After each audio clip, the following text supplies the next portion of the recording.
Hello everyone, welcome to this lecture 4 of week 10 for our course Metrics and Analytics of Marketing. As in this week we are discussing various metrics associated with Salesforce and channel management. In today's session we will try to look into various metrics associated with the supply chain. Marketing is extremely associated, it is strongly associated with the supply chain. For example, customer satisfaction will depend on if the customers can get the product on demand. When there is a demand, the supply chain of the organization, whether it is a retail store or a wholesale store, that particular enterprise should be able to deliver the product to the customers with a tolerable time limit, with a specified time limit. With the emergence of enterprises like e-commerce companies, so there is always customers will be okay to get the delivery within a given time frame, and that given time frame may be different for different customers. That is why we have various options like quick commerce, we have other options like slow pace delivery kind of thing. Even if I take the example of Flipkart, you will get a quick delivery on premium on payment of a premium price.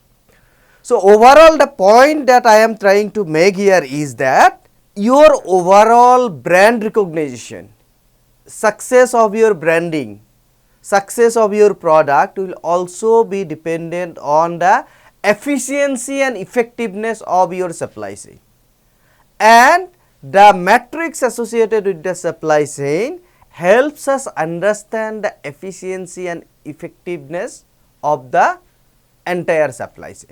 So let us dive more into this metrics. So let us have a overview of the supply chain metrics. By monitoring the logistics, managers can investigate questions like this. For example, there can be a crucial questions such as, did we lose sales because the wrong items were shipped to the store that was running a promotion? So if wrong item was shipped to a particular store, then in that case probably that particular store will not be able to fulfill the customer demand on time. It can also address questions such as, are we being forced to pay for the disposal of the obsolete goods that stayed too long in the warehouse or the stores? So we kept it in the warehouse, we kept it in the store, but by the time we try to sell the product, it became obsolete in the market. So either I have to sell this product at a heavy discount, or this particular product will go to the garbage. Logistics tracking helps ensure that companies are meeting the demand efficiently and effectively. So these two words are important. So there should be, why it is efficient and effective? Because see, if we keep more inventory in the supply chain, there will be a cost associated. Inventory has a cost, so your profitability will be compromised. On the other hand, if we do not keep the required amount of inventory on the supply chain, in that case there will be a loss of opportunity. So the enterprises, the companies, the chain of organization associated with the supply chain, they need to make a trade-off between these two. What is the lost opportunity and what is the cost incurred due to keeping of the inventory, and that is how we try to optimize the overall profitability of the organization. Marketing logistic tracking includes some of the important metrics, and out of those I can just name few. So one is out of stock. The terminology itself is self-explanatory, but on the subsequent slide we will see what this particular metric is all about. Then service levels, percentage on time delivery, and inventory turns. Each of these metrics we will discuss in detail with examples in the subsequent slides. Let us now look into the purpose of the supply chain metrics. This supply chain metrics help us to monitor the effectiveness of an organization in managing the distribution and logistic process. A lot can be lost, right, if right item, right amount of right product is not being made available at the right store. Whenever we talk about this supply chain management, basically it gives us three categories of utilities. One is the space utility, time utility and assortment utility. So, what these three kind of utilities refer to? Time utility means, see, one product can be manufactured 5 months back, but I can purchase it today, I can purchase it in the next month, same product. So, this is the time utility given by the supply chain. If I want to purchase a packet of shampoo or a bottle of shampoo, then in that case probably the bottle of shampoo was manufactured or produced, let us say 3 months back, but I am purchasing that bottle today at my nearby retail store. I can also purchase the same bottle, let us say another 3 months down the line. So, this is the time utility. Whenever I want to purchase, I am getting that product, time utility. Then space utility is something like something which is manufactured in Gujarat. I being from Assam, I do not need to travel to Gujarat to procure that product. I am getting it in my nearby neighborhood shop, right, and that is the space utility. And ultimately assortment utility, what these retail stores are doing. So, basically they are keeping shampoo, they are keeping detergent, they are keeping other products. So, all the items I can procure from the same retail shop. So, these three kinds of utilities I gain from the supply chain. So, that is why organization needs to be careful. If they are not careful, that right product at the right time at the right store is not available for the right set of customers, then in that case you may lose the customers, you may lose the revenue. However, ensuring that supply meets the demands becomes more difficult in special conditions. One of the condition can be the company sells more than a few stock keeping units. Second one is multiple levels of suppliers, warehouses and stores are involved in the distribution process. So, let us say I can transport the product on time to the distributor, but distributor might make a bit of delay while transporting to the wholesaler, and wholesaler might make another level of delay while making it available at the retail store. So, if it is happening in the multiple level, it becomes more challenging, and it becomes more challenging when the product model changes frequently, because the products will become obsolete. If it could not be sold, it becomes a kind of perishable item. The channel offers customer friendly return policies. So, if the return policies are there which are customer friendly, customers can easily return the product, in that case it becomes a chaos. In this particular complex field, by monitoring core metrics and comparing this with the historical norms and guidelines, marketers can actually determine how well their distribution channel is functioning as a supply chain for their customers.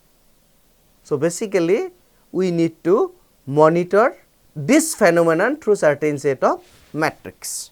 Let us have a look at the construction of the first metric, which is out of stock. As the terminology suggests, this particular metric quantifies the number of retail outlets where an item is expected to be available for the customers, but it is not. It is typically expressed as a percentage of stores that leads the relevant item.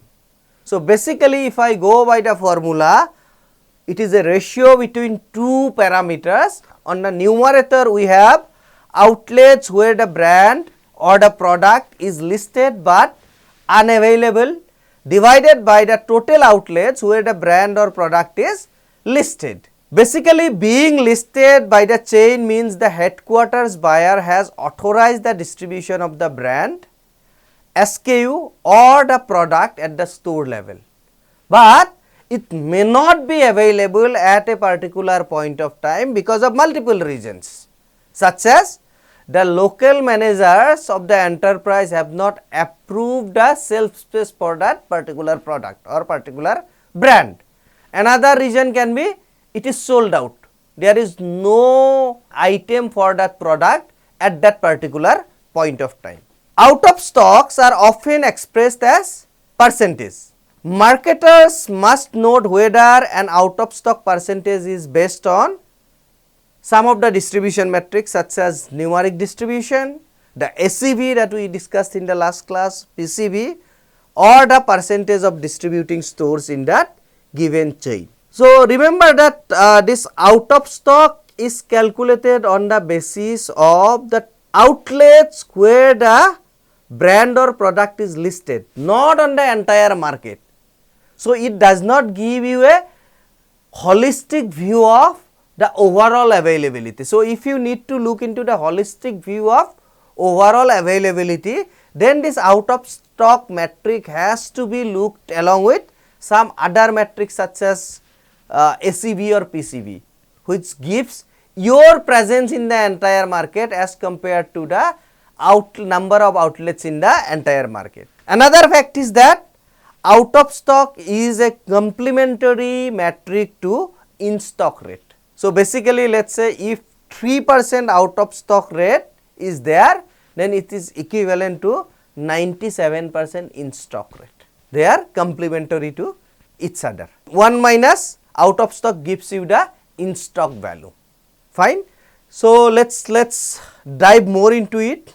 I mean, as if you have to look into holistically regarding the availability of the product or brand in the entire market, we can look into another metric such as PCV net out of stocks. The PCV of the given products distribution network adjusted for out of stock situation.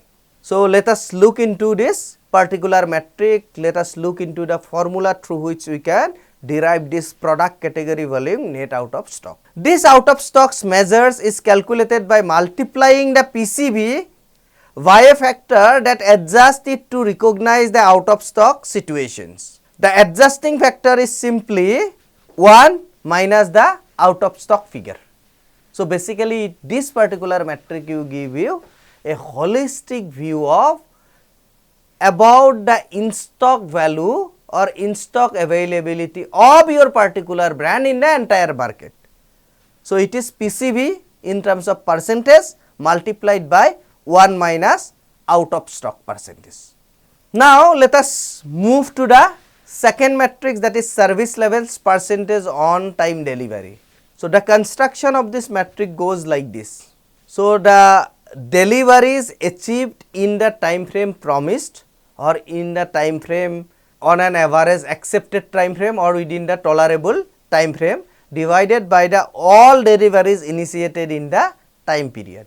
There are various service measures in the marketing logistics. One particularly common metric is this on time delivery. This particular metric captures the percentage of customers or trade orders that are delivered in accordance with the promised time frame scheduled. So, as you can see in this formula, it is again another ratio where the numerator is deliveries achieved in time frame promised divided by all deliveries initiated in that particular time frame. Inventories like out of stocks and service levels should be tracked at the SKU level. For example, in monitoring inventory, an apparel retailer will need to know multiple things. So, only knowing the brand and the design of the goods carried is not enough. They have to know the size, right. For example, if I make a statement that 30 t-shirts are available in a particular store, that does not give me the entire picture. So, out of this 30 t-shirts, what are the different sizes, in which size they are available. So, I have to complete it with a proper set of information, categorical information. By tracking the inventory, marketers can determine the percentage of goods at each stage of the logistic process, whether it is in the warehouse, it is in the transit stores or it is in the retail floor. So, this particular levels at which the stock is available needs to be properly known to the marketers.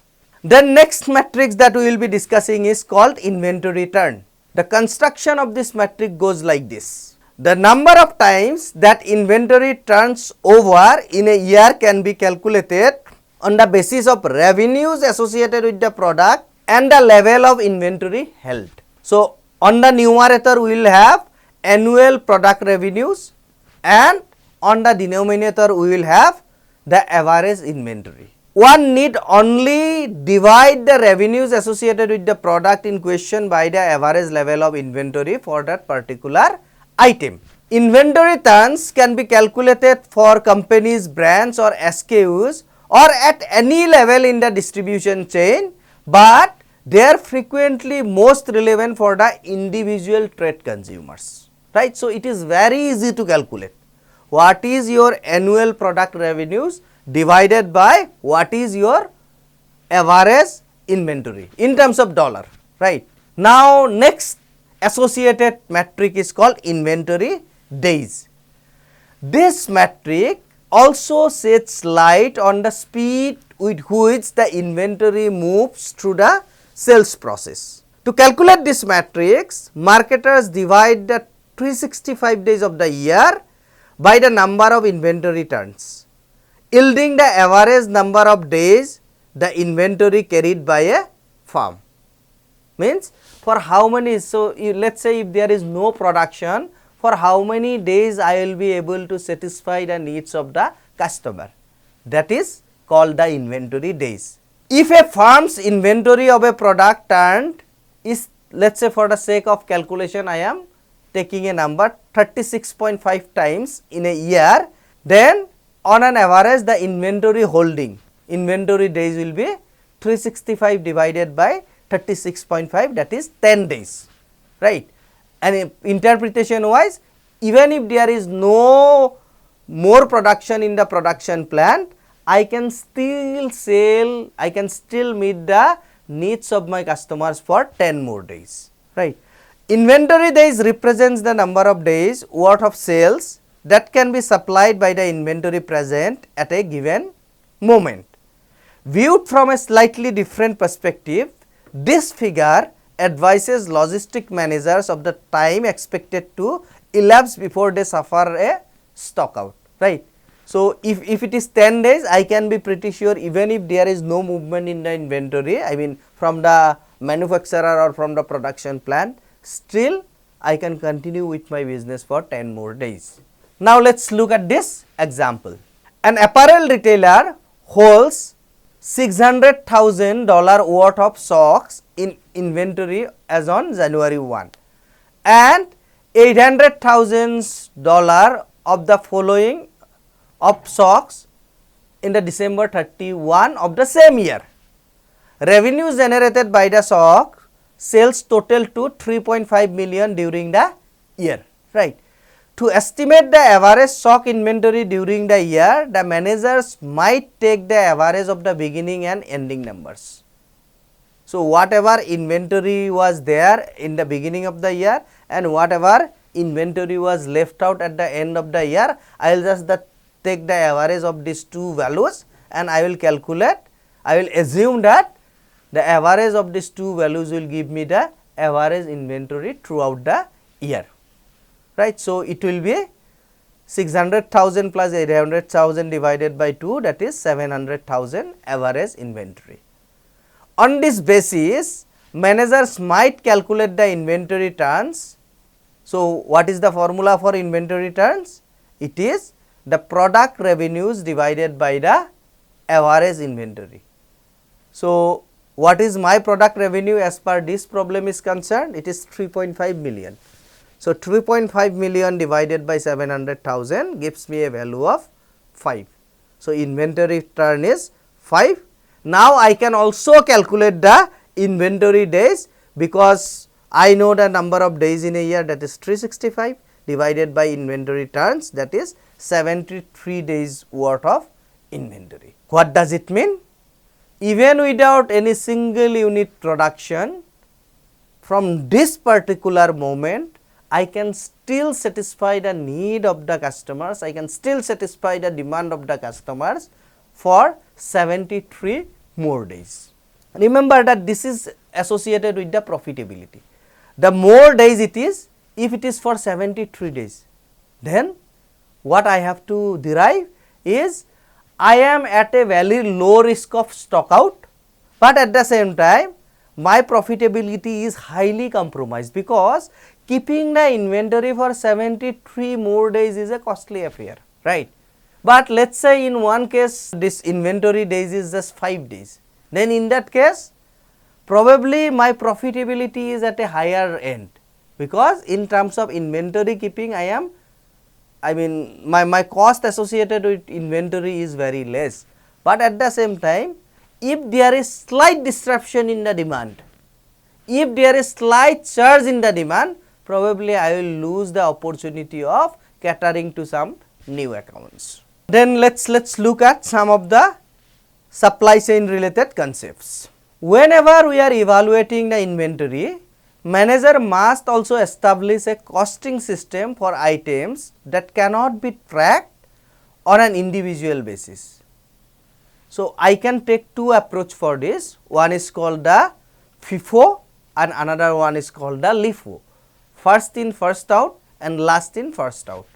So, as the terminology itself suggests, what is first in, first out?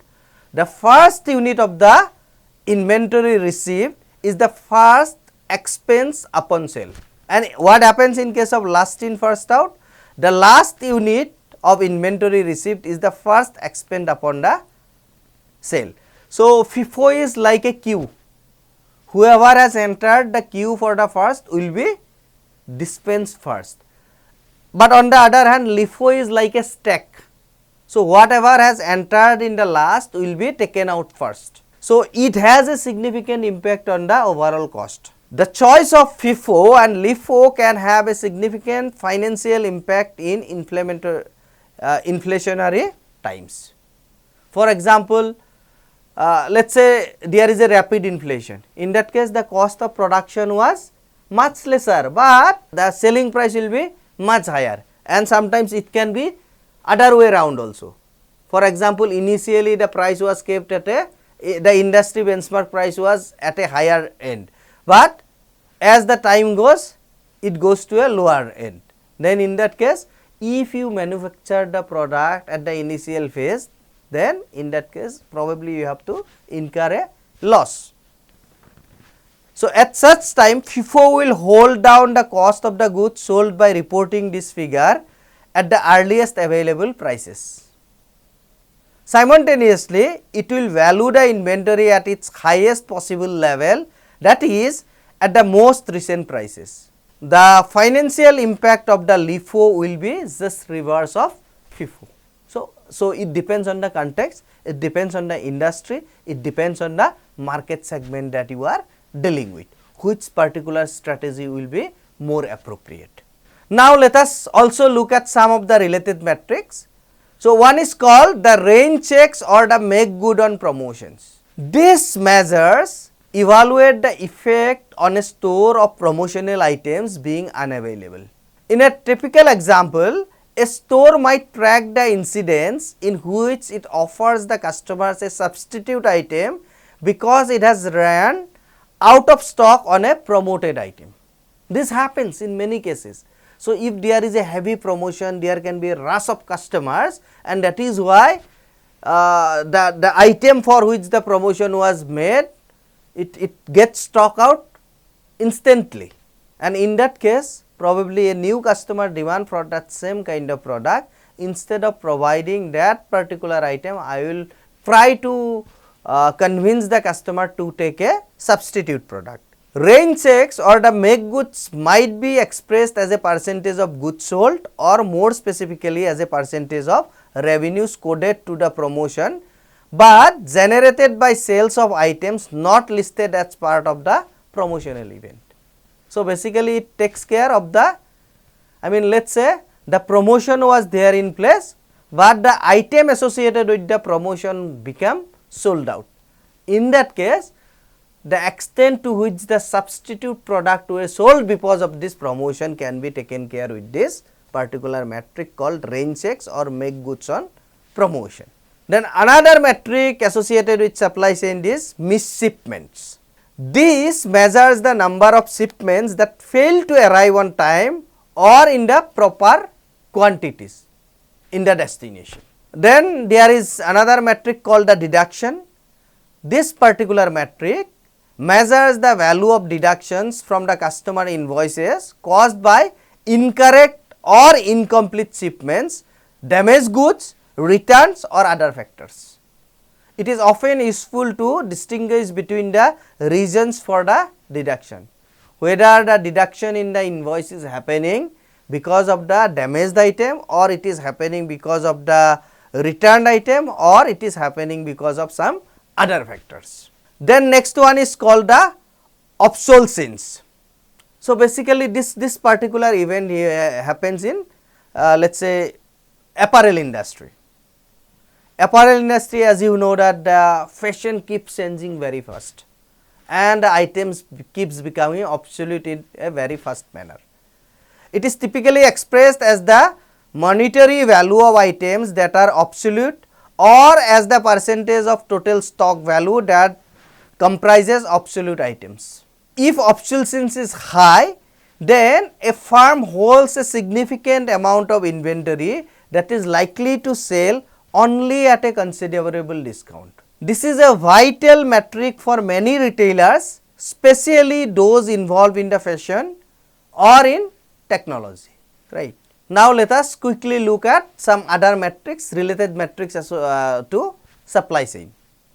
There is a metric called as shrinkage. This metric describes a phenomenon in which the value of actual inventory runs lower than the recorded inventory due to an unexplained reduction in number of units held. So, some of the units may be this one stolen by somebody. So, in that case, how can you account for it? So, this can be accounted in terms of the shrinkage. So, as per the pen and papers are concerned, these values are there, but in physical store it is not there. This measure is typically calculated as a monetary figure or as a percentage of the total stock value. Next one is pipeline sales. It is the sales that are required to supply retail or wholesale channels with sufficient inventory to make a product available for the sale. Another one is consumer offtake, purchases by the consumers from the retailers as opposed to the purchases by the retailers or the wholesalers from the suppliers. So, there is a gap which signifies that probably there is a stockpiling at the retailer end.